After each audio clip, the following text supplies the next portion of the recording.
So another episode here on the John Bartolo Show. I'm really excited again, as I always am, about my guests and friends that I have on around the industry. This is a super special guest to me. He's been on before. I've had multiple conversations with him, and I have so much respect for this guy in terms of what he's done in the industry. He carries a role very similar to mine with his brand, and he's done a fantastic job getting his brand out there and developing and bringing the right kind of feel and attitude to his mission over there at Epperly Stock. I have the one and only Austin Legg on, and I'm pumped up about it, brother. What's going on? Hey, good evening, John. Man, I'm absolutely honored to be on the show again, and I really appreciate what you said, man. I've been working really hard with the whole team over at Epperly Stock, and it absolutely is not. It's not my doing, all the success we've had as of late, but we just have such a good team of guys, and we're heading in the right direction, man. It's a great thing to be a part of right now, but I appreciate the intro, man. Of course. I mean, you've done a fantastic job getting that brand out there and just getting the product in the right people's hands and pushing that mission. Now, you've gone on a bunch of hunts lately and you've been traveling around, you test the gear. How important is it to you to get out there and actually get hands-on? Now, we know about the Guinness Book of World Records. We know about the rucks. We know about all that stuff with you. But how important is it for you to get out there and get muddy? You know, the funny thing is when I very first, when I took my role as marketing director, I was listening to a podcast one time, and Evan Hafer, who's the CEO and a friend of mine over at Black Rifle Coffee. Yep. On that podcast, he said, and I'll never forget it because it just hit me like a baseball bat. He goes, all marketing directors and marketing people are all the same. They're all snake charmers, and you have to take what they say at face value. And I remember listening to that, and I thought, absolutely not. Like, I am not going to be a snake charmer. I am not going to sell things that don't work. I'm not going to push things I don't believe. And I adopted that attitude, a couple of years ago. And in doing so, I really was like, okay, I have to push things to the limit. I have to find like how far this can go. So when I'm talking to people, I can honestly tell them like, hey, this is what you can do. And I know it because I've done it. And here was my experience.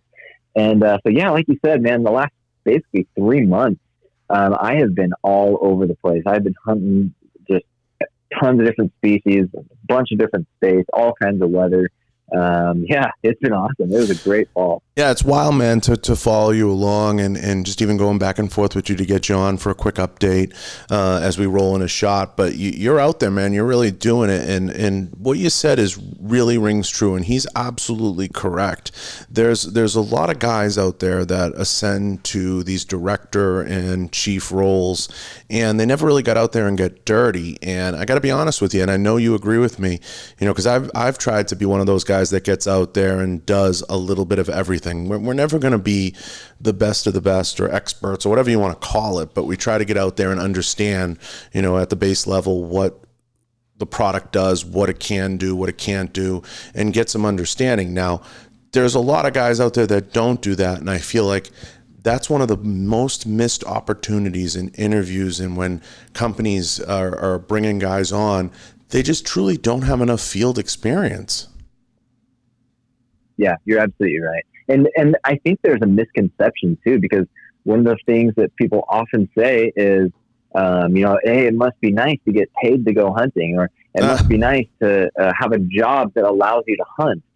And I just laugh, and I'm like, the reality is all the hunting you see me doing, all that is on my personal vacation time. Of course. I plan my year and I plan my time so that I can maximize it during hunting season. Now, obviously, I have a family. I have to balance my family life and put them first. But at the same time, I love being outside. And so I'm going to spend as much time on the mountain as I can. And I get paid, but it's vacation time. It's not like my Monday through Friday. I just show up and say, hey, guys, I'm going to go hunting this week. Yeah, there's a huge misconception there, of course. But keep going. Yeah. So yeah, not at all, man. And so it's and that's what I tell people is I do this because I love it.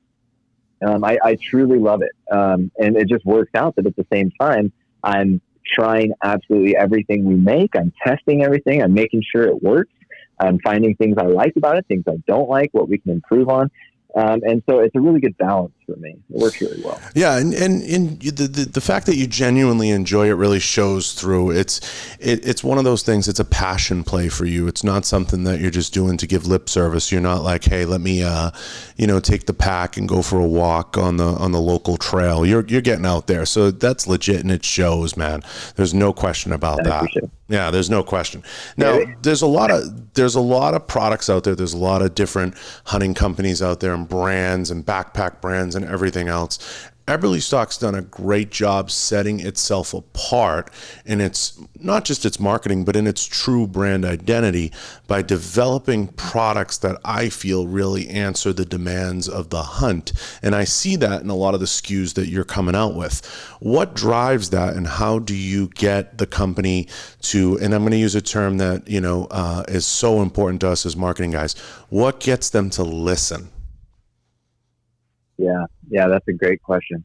So the hard thing about the hunting industry is it changes very rapidly, and that's like the gun industry. It's like it's like all industries. They're changing so fast, and so we really have to have a good feel for what the end user wants and what the end user needs.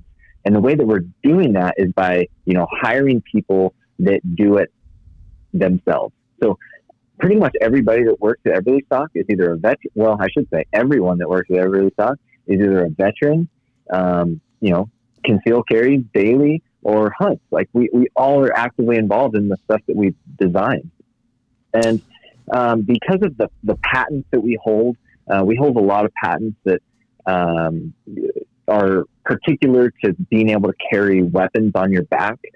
We look at the patents and say, hey, this is what we do really well. Right? These are the things that are ours, that we own, and then this is what the market wants, or this is what the market needs.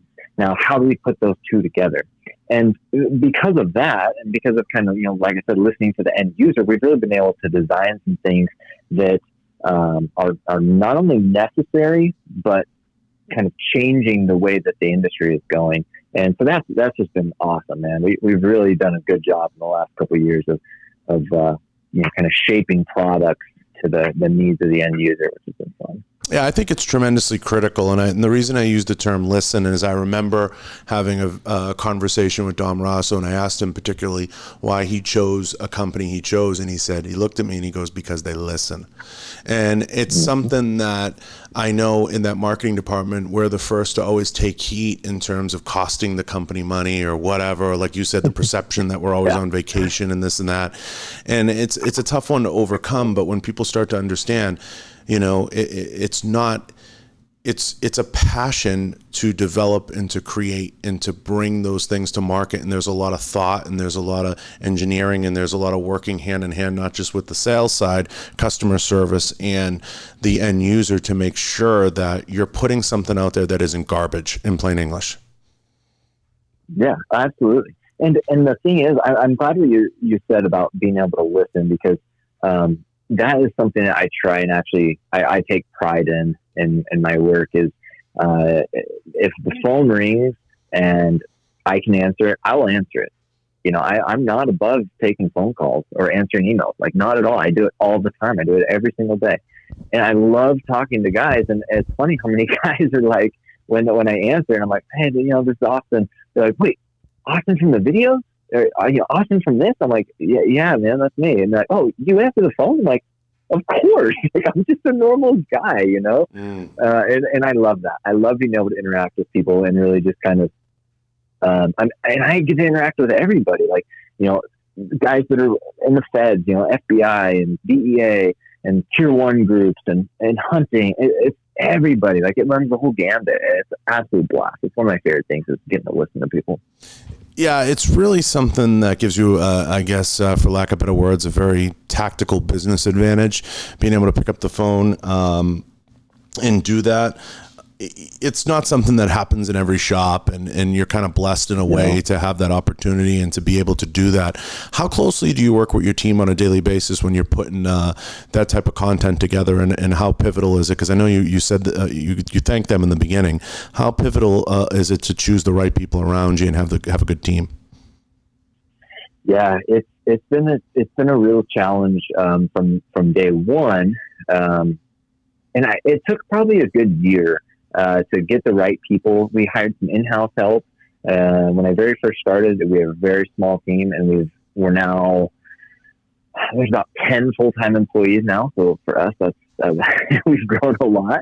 And then we also have an outside marketing agency that I work with daily too, and so I have a team of close to 10 people over there that I work with daily. And so it's been awesome because we have our in-house, photographers and designers and guys there that I work with, as well as guys remotely through the third party. And so it's a challenge. The difficulty in something like that is, it's really nice when everybody works in-house and the communication channel is all just like face to face.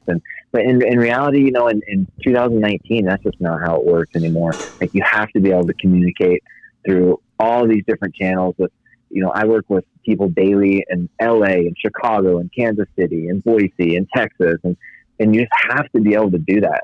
And that's something that took me a while to kind of figure out. It's like, how do I communicate with, 5 different parties at once?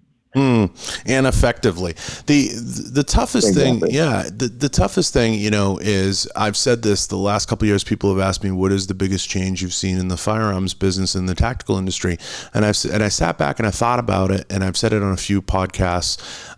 I believe the biggest growth spurt or success over the last 2 or 3 years, because a lot of people say, oh, there's been no successes. I say it all the time, soft goods. Soft goods has been a major leap forward. We've taken a quantum leap in soft goods. And your brand is one of those brands that's contributed to that quantum leap. Would you agree, or where do you stand on it? Yeah, no, absolutely. It's interesting because one of the things I've seen, I think you're right. One of the things I think is that kind of that instant gratification feeling that we get through social media, and the, I want it and I want it now, and I want what's new, and I want new content. I want new, everything needs to be new and fast, and what's, the hottest new thing. I think that's what I'm seeing a lot of in the industry, is that there's less and less brand loyalty and more of like, what's the hottest new shiny thing? Because we're, guys that have been lifelong, I'll just throw out some brands, and this isn't to knock any brands. It's just, guys that have been Mystery Ranch. They've worn Mystery Ranch backpacks for 10 years or Glacier for 10 years. And then as soon as they see one of our ads go by for a backpack they've never seen, what's that new shiny Epperly stock ad? Watch the ad, and next thing you know, I get a phone call that is like, I got to have this. And I'm not complaining, but that's just one of the big changes is, I think there's just less and less loyalty to brands. I think that the brands who aren't willing to adapt and continue to put out new products and listen to their consumers and, be that new shiny object, I think they're going to die, man. Yeah, I don't think that's a crazy conclusion. I think we have a little bit of that, like, ADD squirrel mentality, like, and everybody's just like, phew. But I think that's a byproduct of not just social media, of just the speed of news and how news travels now. Yeah. I think people are totally inundated, sensory overload, with products, with ads, with everything in between. Everything's the latest and greatest. And I think what happens is people go through cycles. So they go through, I don't think people totally abandon their home brand in some ways, unless the brand really goes to shit. And I'm not going to name names, but there are some big ones out there with certain numbers in their name. But they kind of just devolve. They devolve in a way, excuse me, they devolve in a way that there's no coming back from it, and they just kind of corporatize and things change, and that's part of life. But I think the biggest thing in brand and brand placement is understanding what you do well, sticking to what you do well, and not trying to get too much into yoga pants and start to become and morph into Lululemon or whatever it is you're trying to do. Stay true to what you are, and you'll continue to keep your customer base, because there's a lot of great brands out there, and we know them. And I'll talk about Sitka and Kuyu and different brands that do a fantastic job staying true to what they are. And when you really look at them, they're coming out with a pattern a year. They're not trying to really reinvent the wheel. They're really just coming out with their 12 or 15 SKU set each year, and they're not trying to kill the game. They're making subtle tweaks. They're innovating, like you're saying, but they're keeping their palette really simple. And I see the same thing in you guys. Yeah. And there's still innovation there, but it's a tactical innovation. It's like, what can we do really well right now to capture the market? And let's not be a scattergun. Let's snipe, but let's still innovate, and let's still put products out there people want. Yeah, you're right. Yeah, you're absolutely right. Yeah, and I just think it's exciting to see what's going on in the soft goods market, and that's what I've been, because I think your market gets overlooked a lot, and that's unfortunate, because it's not a gun, it's not an AR, it's not a pistol, it's not the shiny new Glock 44, it's not something like that. Yeah, it's just it's one of those things that people are kind of like, oh, a bag, or and I think that's wrong. I think that the market should look at that. And if people were to ask me some of the most innovative brands, I've said it before, look at brands like Epperly stock, look at brands out there that are doing some really cool stuff in soft goods. I mean, 10 years ago, guys were still wearing, this, brother, guys were still wearing BDUs and fucking flannels. Yeah. So we've come we've come a long, long way.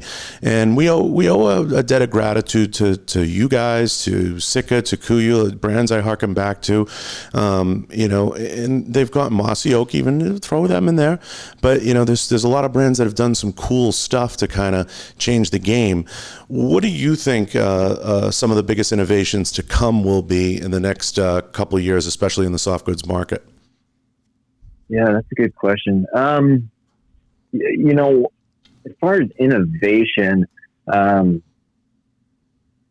I think we can do there's some pretty cool materials coming from overseas. Things that are extremely lightweight, that almost feel weightless, but yet have a strength to them that, you can't cut them with knives, you can't tear them, they're abrasion resistant. I mean, it's something that 10 years ago, I would have told you it's impossible for a material like that to exist. And yet I've seen it with my own two eyes. Right. There's some pretty cool stuff. I think materials are really going to come a long way. I think here shortly, the 1,000 denier heavy duty Cordura stuff that, was being used in the military for the last 20 years. I think that's going to be a thing of the past. I think there's a lot to be done. It's innovation in the soft goods industry is not dead by any means. We're always tweaking new things and finding new ways to do things. I think the EDC market, the everyday carry market, is one that is just absolutely blowing up for us. And look how many guns sold over Black Friday, like enough to arm the entire Marine Corps, right? I mean, it's just absolutely insane. There are so many people out there buying guns, and the reality is that not everybody wants to or can carry on their person 24/7. Have you ever tried to carry a gun on you in the gym? It is so hard. I mean, you can do it, but it is obnoxious. Absolutely. Like trying to do jump rope with a Glock 19 on your it sucks, right? And so things like, gym bags that have a quick, concealed carry holster for like an SBR, or, things like that. But there's a lot of room to grow into the EDC market. And that's something that we're really taking a heavy look at as more and more people are, deciding, hey, like I got to take advantage of the Second Amendment because it's a crazy world out there. Yeah. And, without getting too heavy into the political stuff, it is nuts. But I think you're absolutely right. There's a huge innovation, in materials, especially around that market, but particularly one place I think that's still ripe for the right company to come in and really take over is design a women's line, something that really speaks to the women's market. And I feel everybody who's tried it has missed terribly. And I've talked to a lot of companies about it, and I feel that no one has done a great, because I'm going to be 100% honest with you, because you're a marketing guy and it's one marketing guy talking to another. There's a lot of companies out there that get these supermodel-esque chicks and they'll throw a bag on them, an EDC type bag, and it's just not real life, and they're on a range, and it's just not, it doesn't do it for me the way a guy with a backpack does it. So I think there's huge innovation to be made still there, even in marketing and how the product is placed, because I feel nobody's done it successfully yet. I mean, can you name for me one women's ad you've seen with an EDC bag that's like, you're like, damn, they did that right? Absolutely not. No. And that's a great point. At work, I had this big checklist of stuff that I want to accomplish in, 2019, 2020, like whatever. And at the very top is women's tax. It is on all of our radar. It is a difficult task. It's easy to design something for men. I'm a man. I get it. I know how it should feel. I know how it should fit. I know where the strap should go. I know where the weight should ride. I get it. I don't know for a woman. Right. We have some fantastic women that we work with. We get great feedback from them. But actually designing something specifically for a woman's body, how the weight should ride on a woman's body, and all those things, it's a task. And aside from that, men, we don't really care what it looks like a lot of times. There's some guys that they wanted to look good, and I get it. But like other times, it's like, hey man, I don't care as long as it works and keeps me safe and does all these things. Great. For women, though, like there's a little bit of that. Like it has to look, has to look pretty, has to look good. So it's definitely on my radar. I just don't ignore it. I think it's definitely, change my marketing. I definitely think that's going to be a few at bats for everybody. So you're not going to be alone. That's going to be something everybody's going to have to take a few swings at. And I think time will tell. And it's going to be one of those things that you got to kind of go to your office, wipe everything off your desk, and say, I'm not leaving here, and get the right, maybe get the misses in, you get a couple people and you say, we're not going to leave here until we come up with 2 or 3 good ideas that actually make freaking sense. It's going to take one of those moments, for it to click, but we all know how that goes. And that's just a matter of dedicating the time to it and resources. And that's probably going to come in the summer months at some point when there's no hunting and no distractions and you can kind of get in the office and dig in. Exactly. But, no trade shows. Yeah, no trade shows. But, it's an interesting time. You brought up, you touched on a little bit of the political stuff. It's a really interesting and crazy time right now, and we're in the midst of an election. Does it scare you at all? Is there anything that goes through your head in terms of just where this will all go and how the markets fluctuate the way that they do? I mean, sure. I think about it quite a bit. We don't talk about it a whole lot because it's one of the things that's like outside of our span of control. One of the things that I naturally, just as my person, I have a lot of anxiety. And one of the things I've had to teach myself and coach myself over the years is the things that I cannot control. I need to find I need to let go of and focus on what is in my immediate circle, the things that I can touch and change and work on. Man, whatever happens with this impeachment, whatever happens with the election, what happens with the trade wars, that's outside of our span. And so we just need to focus on, making great products. I need to focus on putting together good ads, creating good content, testing the right products, doing the things that I know I'm good at. And then, we'll find a market for them. It's so true. It's not an easy environment. It's easy to say, well, we have the election, we have this, we have that, all these different things, and come up with all these, different, I guess you'd call them excuses to why, we do well or why we do poorly. But at the end of the day, we work in a cyclical market, and it's something, the wheel always spins around, especially in hunting. You have hunting seasons and you have buying seasons, and you have times where people put everything in the closet. And hunting gear, like anything else, it's gonna evolve season by season, and it's important to understand your market and who's going to buy and when they're not going to buy. And it's never going to be easy, But at the same time, I think we have the best environment right now, and we're in the best situation to really begin to take whatever the scenario is mainstream and push it out there. And I look at, similar to you, I look at markets like the energy drink market. I look at markets like action sports, and I try to say, geez, what are they doing that we could be doing better? And I had this conversation with Shane Cooley at Glock and a few guys. There's so much we could be doing as an industry. And I had a really deep conversation with an owner of a very large company tonight, and we were talking about it, and he was like, man, I get what you're saying. It's just we're not pushing the envelope we're not pushing the puck down ice the way we should be. And we're not working together the way that we can be in developing and getting our best face forward. And one of the reasons I wanted to do the podcast was I feel the industry's biggest failure is we do so much to put a cool picture out there, but we do a horrible job getting a voice behind the gun and getting a voice behind the hunter, getting a voice behind the people. And I feel voice in video is a great equalizer, and I wish people would get to know more of the people behind the photos and behind those things. Yeah, I think you're absolutely right. And going with that, one of the things I'm really trying to focus on moving into 2020 is I realize that the short attention span, I realize that people don't want to see a 5-minute ad. They want to see a 15-second ad or a 30-second ad. I get that. But I also want to have available to people like a story. You know what I mean? Some people, they do want to know more about a picture or more about a video or an experience. And that's, I think, one of the things that's so special about Epperly stock.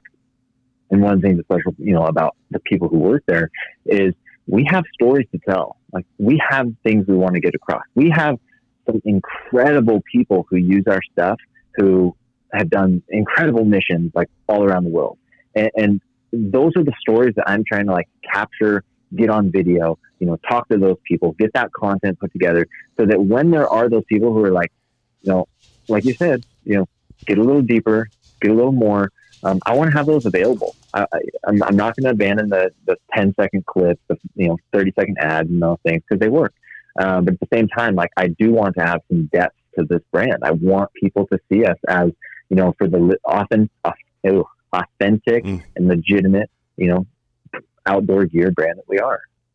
Oh, absolutely. And, I think that's one of the big, I think as, more resources are available, and it comes down to resources. A lot of people don't realize sometimes some of these marketing, teams, it's you, a camera, and a prayer. You know what I mean? And they don't realize we're trying to put more out there because, one is none and two is one. And in marketing and content, one is none, two is none, and three is one. So you need to get so much content. And sometimes, to be quite honest, you got a family. There's just not enough time in the day to put it out there. I mean, here we are at whatever it is, 9:00 at night, doing some audio. It's one of those things that a lot of people don't realize. Everybody's trying to get the information out there. We're trying to get it to the people. We're trying to create more. We're trying to push more out there. And we're happy to do it, and we love doing it. It's getting the resources and getting the ability to connect. And there's so many great platforms out there, but literally we went from 10 years ago, Austin, where saying to someone, we're going to have a social media director, they looked at you like you had 10 heads. Now, one almost isn't enough. Yeah, you're exactly right. Yeah, it's crazy, and now we're entering an era where you have so much content. I asked a major CEO of a firearms company, I said, when you hire people in the marketing department, are you aware that you need to be hiring people that you can put in front of a camera? And he looked at me like I had 10 heads for a second, and then he goes, something? I never thought of that in the interview process. I'm like, everybody in that office needs to be prepared to have a camera put in their face, because that's what they're signing up for.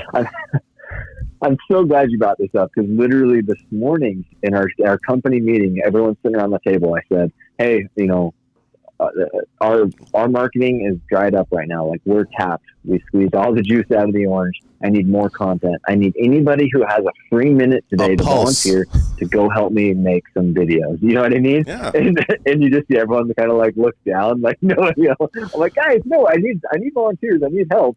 And it's tough, man. And it's kind of one of the hard things about it is you're putting yourself out there. You're opening yourself up to. There's a lot of a lot of people who see it are going to be fans of the brand. They're going to be followers or friends or had good experiences, and there's a lot of positivity. But the other hard thing about advertising on social media is you're testing new segments, right?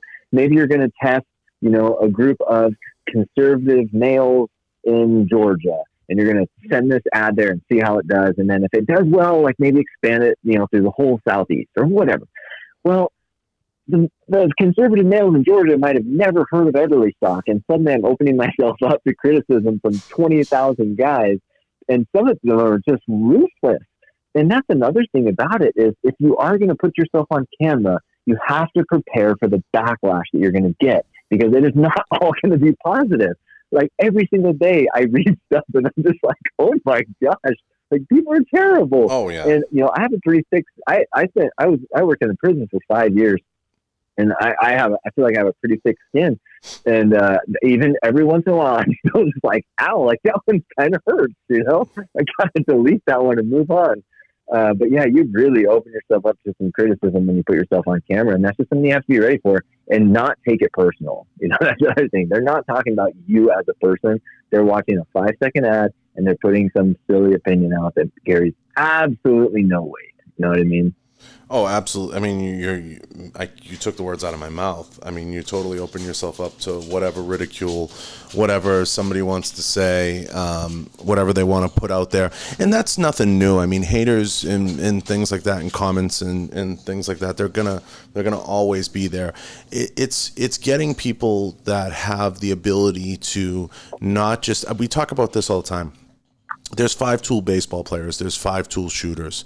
You need to find somebody in marketing that's really a 3-tool or at least a 2-tool person that can do a little bit of audio, do some video perhaps. Everybody can do stills. And that's why I loved when video came in hot and heavy, and so did audio, because I looked across the table. I remember it like yesterday. It was 3 years ago. I looked across the table at another marketing director and I said, now we're going to separate the men from the boys when audio and video comes in, because now you're going to see who has the ability to really get out there and talk the talk. A lot of people portrayed that they can walk the walk, but now we're going to see. And audio is a great equalizer, and so is video. And I think that excites me. A guy like me, that gets me pumped up, and I know it does for you too. Yeah. Oh, I love it. I love it all, man. I love what we're doing right now. Just a good, like an open conversation. Like this is easy. It's natural. And it's something that like, I hope if people are not used to it, just start practicing, like we're losing the ability to communicate. We truly are. Between the keyboard and, texting and everything, we're losing the ability to communicate. Yeah, and I think a lot of companies, and again, this was something I've talked to Max about, Shane, I think a lot of companies aren't looking at these types of formats because they're just kind of really overwhelmed about it. They're like, we're going to put a mic in front of someone? What do you mean? And I'm like, yeah, like, now's if not now, when? And what are you going to do when Instagram goes away? What are you going to do when you can't have a picture out there? What are you going to do when your account gets shadow banned? What's the plan B? Yeah, exactly right. So it's a trying time, and it's not easy to sift through all that. And as a marketing team, you just do the best that you can. So it's really exciting to see everything you've had going on. What type of taste can you give me about SHOT Show and Epperly Stock and what you guys will be doing? Yeah, we have a couple new things we're going to put out. We discontinued quite a few different kind of outdated patterns of fabric and materials. And so we're going to be launching some new patterns, getting those updated. I really am happy with how they turned out. We are going to, I don't know if I can say that. Without giving me too much of the secret sauce, but you got to give me a taste. Nobody's listening. We're going to launch, we have some new products. Some new products I think are pretty cool. Something that, soft goods that we don't even have anything like it in our line. It'll be totally new for us, kind of a new market, but it's a good direction for us. Still keeping to our bread and butter, but just kind of innovating some new things. And so, yeah, I'm excited, man. I'm hoping there's a couple other products that we've been discussing the possibility of having. I just don't know if we'll have the prototype there yet. I'd like to, but we're really just trying to, make everything lightweight, but still just tough as nails. Because of the people that use our stuff and the reputation we have, we're never going to sacrifice the quality of our stuff just to make someone happy, like by saving a couple ounces. We're not going to use cheap zippers or cheap buckles or things like that. So, save a couple ounces or save a couple bucks. And so that's one of the things that takes us so long, is just like sourcing the absolute best materials and, figuring out the best way to like put this together so these, pressure points don't fail and things like that. So we'll have to see if we can have these prototypes ready in time, because if we do, they're pretty awesome. You guys we're heading in the right direction. You guys always pull out all the stops, and I always love the booth. By the way, if you ever get a chance, anyone listening, you got to head out and you got to check out their booths at the shows. They always do a fantastic job, and you're always swamped. I kind of just always walk by and give a wave, but you do a great job. The one of the last questions I have is one, don't dance around this one. I'll get a good answer from you. There's a lot of great brands out there in the soft goods market. Who do you look at? Doesn't necessarily have to be a competitor that you're like, geez, I like their style, or I like what they're doing. Yeah. Oh, I absolutely love this question, and I won't dance around it because it's an easy answer, man. We're in the process right now and this should have happened years ago. But it's okay. We're a small company, but we're developing what's called a lookbook. People don't know what that is. It's basically a marketing tool that you use for pretty much everything. It's the logos that it's the logos that the brand uses. It's the brand's colors. It's the brand's fonts, and it's everything. It's how you look and feel in the public's eye. And that lookbook is used for everything. It's used for your marketing, your emails, your ads, your digital content. Everything that goes out should follow the themes in the lookbook. And so as we're doing this and we're looking at this, we're kind of like, okay, let's identify some brands. They don't even necessarily need to be, in the hunting space or whatever, that we can look to as a good example of this. So it's a great question, because I've literally been doing this the last month or so. There is a company out of Seattle called Beyond Clothing, and they're at SHOT Show. They're a blast, great guys. And they make cold weather gear primarily for the military. And what Beyond has done, I would encourage you guys to go check out their website. It's fantastic. I think it's beyondclothing.com. But what they have done is they developed an amazing look. It's very modern. It's very clean. It's easy to look at. It's easy to navigate. And I took a lot of took stole their design, but I took the feel. I like the clean feeling, not a lot of clutter. I like the, easy on the eyes and some of those things. So Beyond is one that I really look up to. I also really like Cool, Kuhl. Have you heard that, Bennett? Of course. Pants are really popular. I looked a lot at Cool. I looked a lot at how they lay their website out, do some of that stuff. I think Cool is a great example. Another one that I really liked is Arc'teryx. They do a lot of technical clothing and technical apparel. I think Arc'teryx is really on top of it.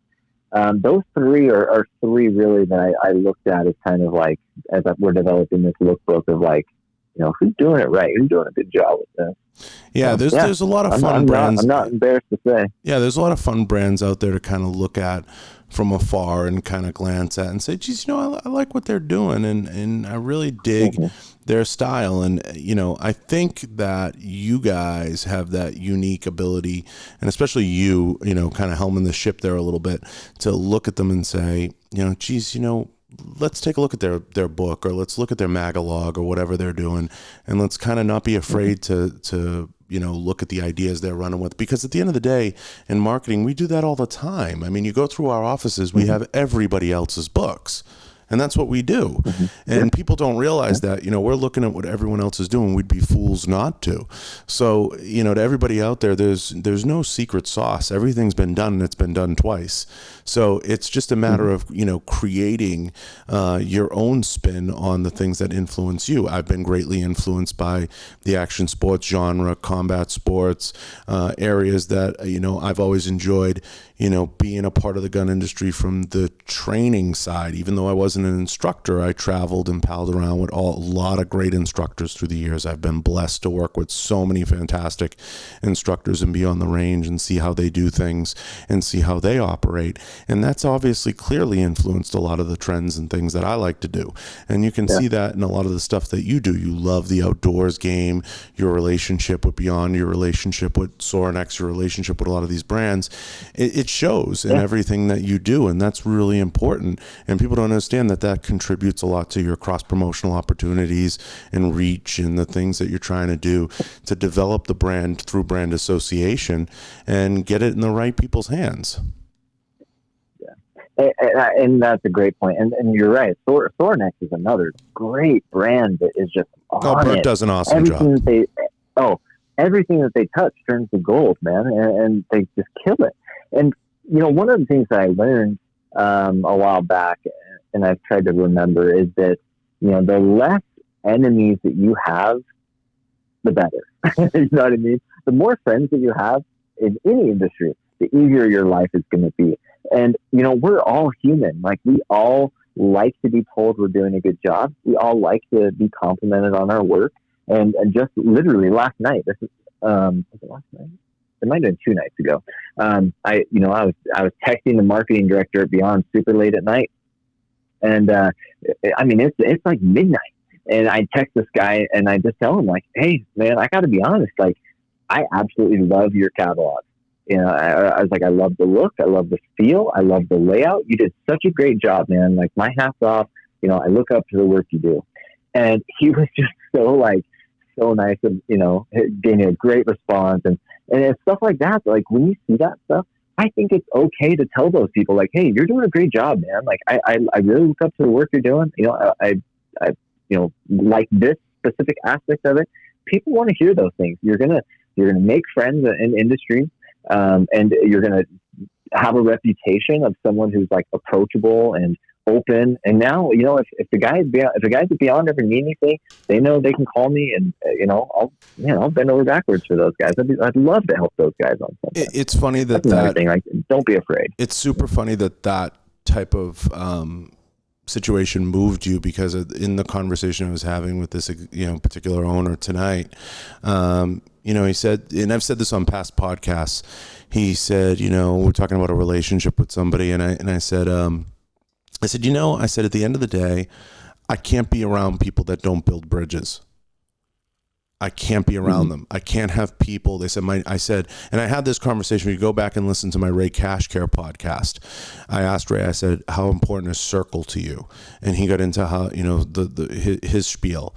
And he said, what about you? And I said, he flipped the script on me. He said, what about you? I said, Ray, I said, my number one criteria for someone I'm going to put in my circle, they have to answer this question in a positive way.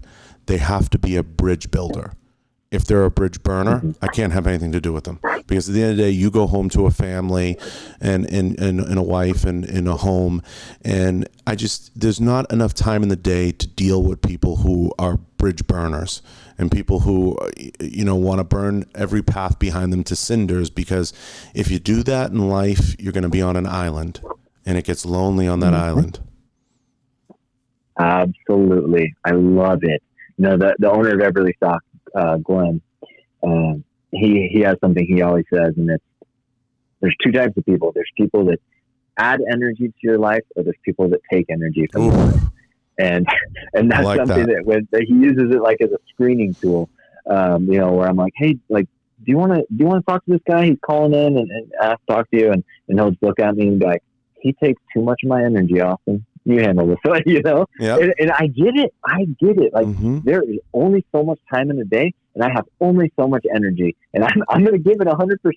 But if you are taking up too much of that energy, like, I'm probably going to either tell you no or end the conversation, or just be honest with you and be like, hey, like, this isn't for me, man. And you have to do that, because there's just not enough time to deal with people that just soak all that energy out of you. And those people are toxic, man. They're vampires, and at the end of the day, I look at it like, I train jujitsu, so you have an energy bar. You only have so much energy. It's like a video game. You only have so much energy in that energy bar, so you only have so much bandwidth in a day. You have to put people around you and have people on your team and in your life that are going to build those bridges, that are going to help you extend, and that does not mean that you're only putting people in your life that offer an advantage. Sometimes it's great to have those great friends, and we all have them from home, that just want to say, hey man, how you doing? And that's adding good energy. And I try to keep as many folks in my circle that I can pick up the phone, I can call, and I can say, hey, what's going on? And they'll add something, they'll add a value to my day, my conversation. And a lot of us, you and I, we don't talk all the time, but we talk enough that, I know if I pick up the phone, it's going to be a good conversation. I get accused constantly of being too East Coast, so people always say, oh, he's rude, or he's short with people, or he's this. And I said, no, that's not what I just don't waste people's time. Anytime, if I want something, I reach out and I say, hey, I want this, or I want that, or I want to do this, or I want to do that. And if the answer is no, I'm still going to be your friend. It's just going to be like, but I'm not in the business of, geez, let me call Austin and waste his time, so because you can't buy the time back. So I try to be quick with people and make it worth their while and add a value and hit and move on and get to the next thing. Cause we're all moving, in the right direction and trying to build things. But my number one criteria is, does this person build bridges or do they burn them? Yeah. I love it, man. That is such good advice. And I have rules, for myself for social media. And one of my rules, my number one actually, is that I don't post a single thing that is negative about another person. Right. So if you look at my page, you won't see a single negative thing. And that is my rule. That is my number one rule. I don't post anything negative, and I don't post anything negative about another person. And that has served me so well, because for such a long time, there's so much toxicity and negative energy and just drain on social media. And I had to spend so much time on there from work. And once I kind of started developing some rules for myself to follow, it cut a lot of that nonsense out. And once that noise, all that background noise kind of started fading out, now social media for me is like, it's nice. Like I don't deal with all the hate and the haters and the negativity and all that stuff on my personal page anymore. And I love it. And just the other day, probably like a week ago, I put something on one of my Instagram stories, and all I said was, the next person that sends you a text message, reply with how much and why you appreciate them. And that's all I said. And I meant it. Like, that is sincere. That's not me just like trying to be, whatever. And sure enough, man, like as soon as I posted that, I got a couple text messages from some people who saw it, and I just sent them a nice text and said, hey, this is what I really appreciate about you, and this is why. And it just started like such a nice dialogue between me and some people that I hadn't talked to in a while.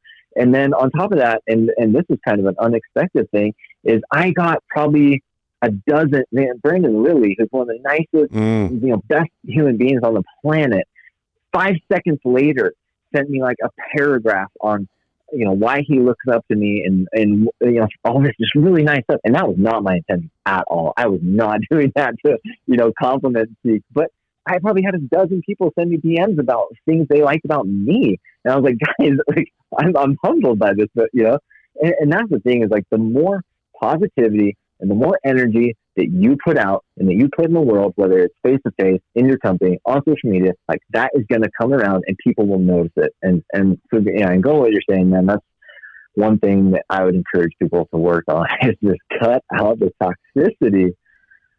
Yeah, you're absolutely right. And you nailed it. And I just think people should be nicer. And I think at the end of the day, people should take people at face value. And here's the number one thing in business and life: you have to kind of judge people for how you interact with them. In business and in life, people are going to have less than positive interactions with some people, and you never know all the circumstances or reasons. But at the end of the day, when you're in charge of things like marketing, like you are, and you're in charge of sponsorships and this and that, sometimes people are gonna get butthurt is the plain honest answer. The reality is you can only say, look, at the end of the day, I had a very high profile guy, at a very high profile company. I'm not going to name the company, but people could piece it together. But he, he's got a very mixed review. And somebody said, why do you think that is? You know him. And I said, well, guys, you're not realizing he's got one of the number one brands out there in the action sports arena. He's got to deal with everybody banging him over the head every 5 minutes. So, I said, I know the position he's in. I know what he's dealing with, and I know how many times a day he gets hit up for something. And we all can relate to that. And it's not easy. That's why, we kind of covered our Rolodexes a little bit, and we're always a little careful. But at the end of the day, you have to kind of understand everybody has their own ecosystem that they're processing things. So I take an approach with social media and with the cell phone, and that's the number one thing we're getting at, as just kind of being like, okay, if I feel like I'm going to do something negative, I'm just going to put this down. I'm going to not look at it. I'm not going to deal with it. I have a sarcasm to me for sure. Everybody knows if you look at any of my posts, it's all super sarcastic. I'll get people that'll be like, are you mad? Are you? And I'm like, no, it's just how I am. I have that East Coast sense of humor. It's funny because I can relate to the Trump administration so much because he's like a taxi cab driver. It's just whatever pops in his head, he throws out there. And, so I can relate, I'm very similar in that way. But I take the approach of just take a step back. And at the end of the day, if it's someone in or around the industry, I always say the same thing. Hey, man, I'm at like 4 shows a year. I got a booth. Come on by. Come say hi. I don't know what to tell you beyond that. I'm easy to find. I ain't hiding. So, it's one of those things. It's not confrontational. It's just like, this isn't the forum where I choose to, get into it or whatever. But at the end of the day, I think you're right. The theme of it is everybody should be a little nicer. Everybody should have a kind word for someone. And at the end of the day, positive vibes do always win. And I don't want to take more of your time, man. This was awesome. I mean, we could go on for hours, and believe it or not, we've gone for 50 minutes. So I can't thank you enough. You've been phenomenal, and I'm looking forward to what Epperly Stock does. Let everybody know where they can find you, and let everybody know what booth you're at Shot. Yeah. So on Instagram, we're just at Epperly Stock. My personal one's just at Austin, AUSTIN, period, LEGG. That's my last name. And SHOT Show, I should know our booth number. We're downstairs, on that main floor. You're in that main corridor, I don't know. I don't even know. We're like right on that main drag where it's like the main hallway or the main walkway. That's a terrible description. No one's going to find us. There's an app. There's an app for it. Reach out. I'd love, if you hear this and you're at SHOT Show, please come say hi. I love meeting people and interacting. It's one of my favorite parts of my job. So please come say hi. Yeah, no, absolutely. And if you haven't checked out Epperly Stock on the web, you got to go check them out. They have a lot of really cool stuff. Make sure you take some time and check them out. I'm looking forward to it, man. I'm looking forward to seeing you, bumping into you. Hopefully we get 5 minutes to wrap, but I'll be there. I'll be bopping around. I know I'll be at my booths for a few minutes and here and there, but I'm really looking forward to it, and I'm super excited. I can't thank you enough. I love what you're doing over there. Keep crushing it. Keep killing it. Can't thank you for your time. Again, man, if there's ever anything I can do, I'm a phone call away, and look forward to what you got going on. I appreciate it, man. And next time, let's do this in person. Let's do it right. I told you, you have a standing invitation. I'd love to get you in. And we talked about that. Man. So I'm doing it. I'm saying it on the recording, on the record. I'd love to have you when you come out for sure. So go have a great night. I appreciate you. I appreciate your time, and we'll catch up. Absolutely. All right. Good night, John. Night.